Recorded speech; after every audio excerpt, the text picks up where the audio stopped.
Welcome to our second part of the Psychoacoustics course in the TO9 MOOC on auditory masking. This time we are considering the masking by tones, other tones, and temporal masking effects.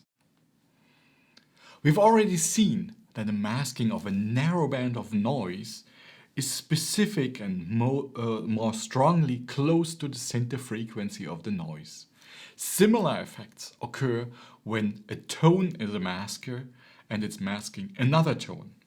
See here the masking pattern for a tone of low level, where we slowly increase the level of the masker. And you see that the masking pattern changes. The masking pattern is most strongly, masking itself is most strongly near the center frequency of the tone, and it decays towards higher and lower frequencies. However, at high levels and higher frequencies, masking is more pronounced, it's more strong than at low frequencies. And you see that there is a strong excess of masking. If you increase the masker level, then masking increases more than proportionally. Each individual curve here stems from a masker level that's 10 dB above the other masker. But what you can see here is that masking itself here at 1500 Hz increases almost 20 decibels if you increase the masker level of only 10 dB. That means, in other words, masking is overly proportional, and we call this the upward spread of masking. So for high masker levels, one can mask sounds at far away frequencies, even very pronouncedly. It can even be that the maximum of masking is not at this frequency of the masker, but at a higher frequency. The simultaneous masking of tones by tones is also more complicated than by noises, because different tones will change audibility and give rise to some changes in the pattern here, which, at least at those levels that were used here, are not yet too pronounced. If we now use the masking patterns of tones and go one step further and consider complex tones, which are the fundament for most sounds that we have in our environment, then we come and see a masking pattern like this. We can compose a complex tone with its fundamental frequency and multiple harmonics, which are twice, 3, and so on, n times the fundamental frequency. We can compose the masking patterns as a sum of the individual masking patterns for each tone in the complex tone. What you see here is the masking pattern for the complex tone, but see it as a sum of the masking patterns that come here from the individual contributors. If I draw it like this, you also see that in this region here, there is a bit more masking. You cannot listen into the spectral gap as well as if you would consider it from the individual masking patterns. So there's a bit more masking in those valleys. But overall, particularly at low levels and particularly at low frequencies, where the spacing of the tone complexes is relatively large compared to the critical bands, we see that the masking is really determined by individual components, and with individual peaks and the ability to listen for signals in between those frequencies that make up the complex tone. So this brings us already a good step forward towards reality, because many natural sounds are made of complex tones.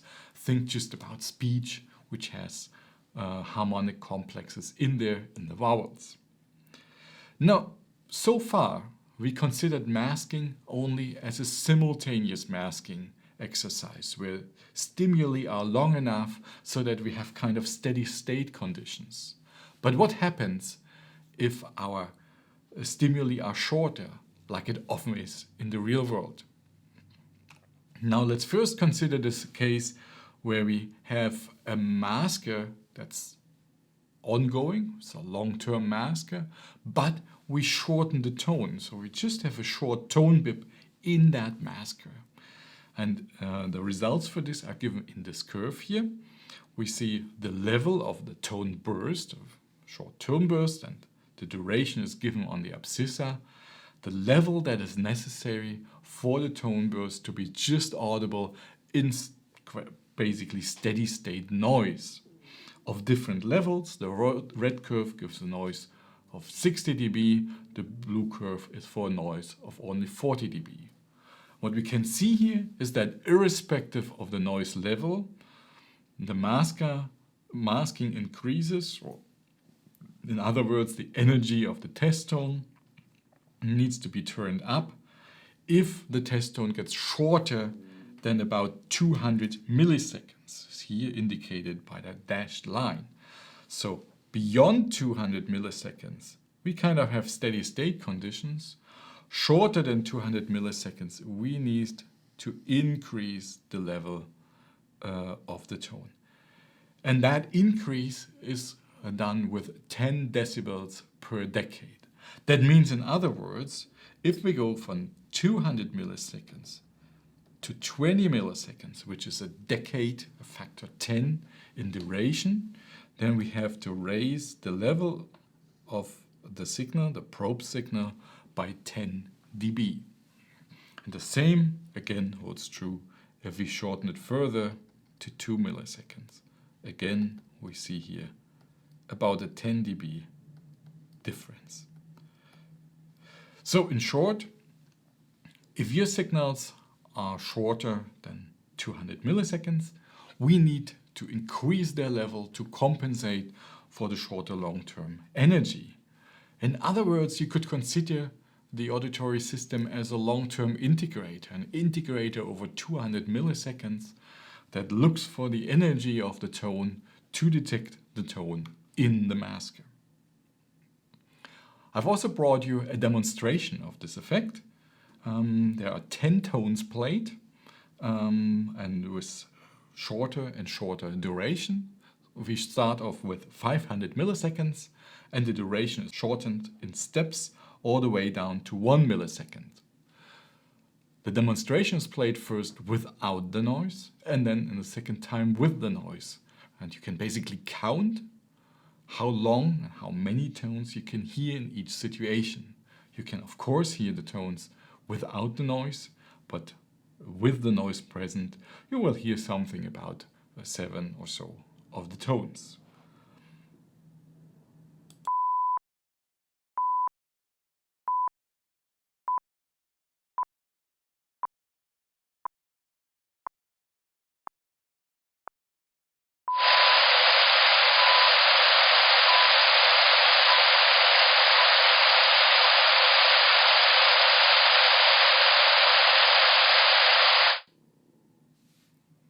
So at a very short durations, the tone is basically not audible anymore, which is very interesting. So you need to compensate for audibility by just increasing the level of it.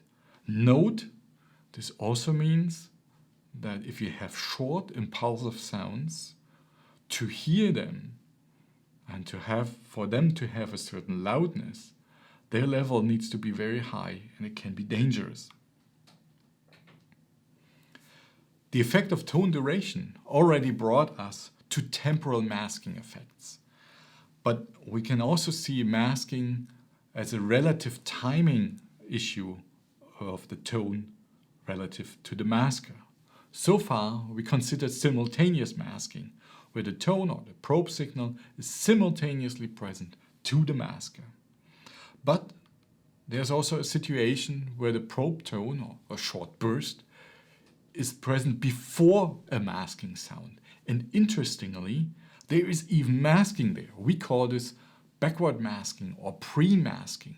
So even before the masker is turned on, you have to raise the level of the probe to hear still the probe. That lasts for about 20 milliseconds, can be 50 milliseconds, particularly with hearing impairment. These durations are more. The other masking, which is much more pronounced, is called forward masking. So after turning off the masker, it will still continue to mask signals that come later. So a short probe might be masked, or their threshold needs to be increased for the probe to be audible even out to 200 milliseconds. And that's quite pronounced, and this is what we look at in the next graph here. These are the data for forward masking. After we turn off the masker has to be, as we already heard, longer than 200 milliseconds. And measured is here the level of a short tone burst that's necessary to just hear that tone burst or to detect it as a function of the delay time after the masker has been turned off. You see here also the threshold required for that tone burst. Because it's very short, it's higher than the regular threshold required for tones. So we had to measure this. What you see here is that on the logarithmic scale, logarithmic time axis, you see an almost linear decay of masking over time, with time after the masker, lasting out to beyond 100 milliseconds. So in the first 1, 2, 3, 5 milliseconds, masking is basically unchanged from that of the noise masker, and then the decay starts to happen. This brings us to the summary of the second part of psychoacoustic masking. We considered here the simultaneous masking by tones on other tones. We see that similar to noise maskers, masking is most strongly near the masker frequency, so near the tone's frequencies. But what we see also very strongly is an upward spread of masking. Masking increases at high frequencies more than proportionally if the masker level is above 50 decibels. We then considered temporal masking effects, where we looked into the effect of the duration of the probe, and we saw that when the probe duration is shorter than 200 milliseconds, we have to raise its level by 10 dB for each shortening by a factor of 10. We found the interesting case that there is backward masking, so in the moment you have a probe that comes on before a masker. The later coming masker can even mask the probe that was there before, so before the onset of the masker. The more common case is the forward masking. It's more pronounced, it lasts up to 200 milliseconds, and we see an almost linear decay over a logarithmic scale for forward masking.